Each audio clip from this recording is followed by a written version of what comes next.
качеството ми на кандидат за кмет с мен се свърза служител на Общинско предприятие Транспорт. Здравейте, представете се и кажете какъв е повода да се срещнете с мен, да ме потърсите.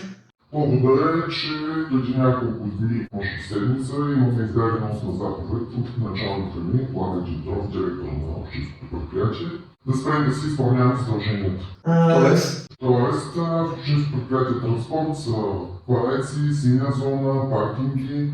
От пареците и от синята зона се изисква пареците да не дигат автомобили неправилно паркирани, а синя зона да намалят значително проверките по паркингите и по синята зона. Скобите. Защо?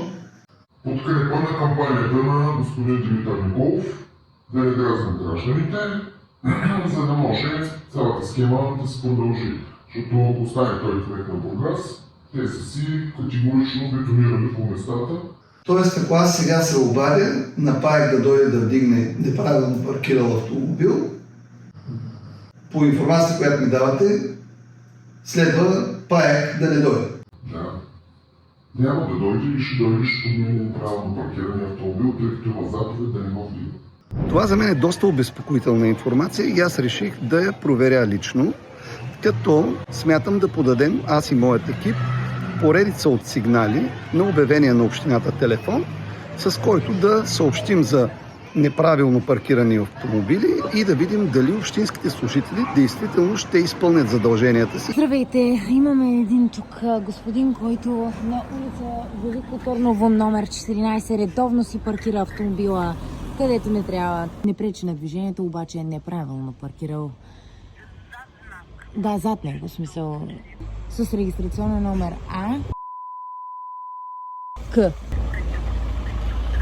Добре, много благодаря. Повече от час по-късно ПАЕК няма.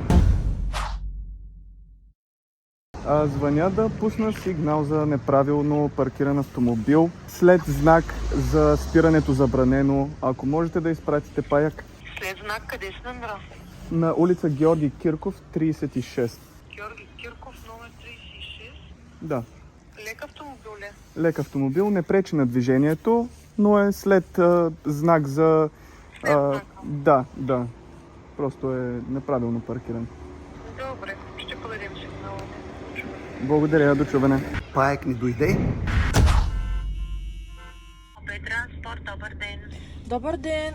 Желая да докладвам за неправилно спрян автомобил. Намира се на улица Велико Търново 14. Е спряна след знак за забранено паркиране. Доста често я виждаме тук.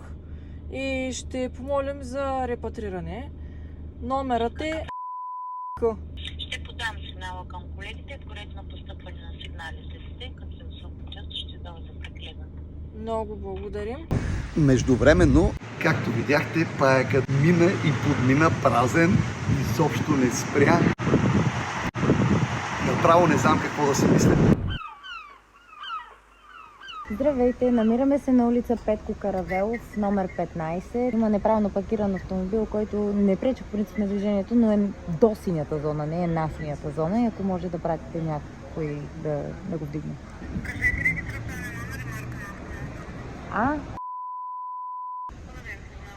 Много благодаря. ПАЕК не дойде. Единствената скоба, която видяхме поставена на автомобил днес, докато обикаляхме, е на автомобил с не бургаска регистрация. Каква е равносметката? 3 дни поред, четвъртък, петък и събота, ние се опитвахме безуспешно да извикаме ПАЕК за неправилно паркирани автомобили на различни локации в град Бургас. За съжаление, само седмица преди изборите се потвърждава информацията, умишлено или не, Общинско предприятие Транспорт не изпълнява задълженията си, за което ние плащаме заплатите им, не вдигат коли, не санкционират нарушители. Дали това го правят, защото като общински служители не искат да дразнят избирателите и да ги настройват срещу общината само седмица преди изборите, аз не знам, но знам, че общинските предприятия са длъжни да се изпълняват задълженията, за което ние, избирателите, им плащаме заплатите. Димитър Найденов, независим кандидат за кмет на Бургас. Гласувай с номер 73. Силата да сме заедно за Бургас. Купуването и продаването на гласове е престъпление.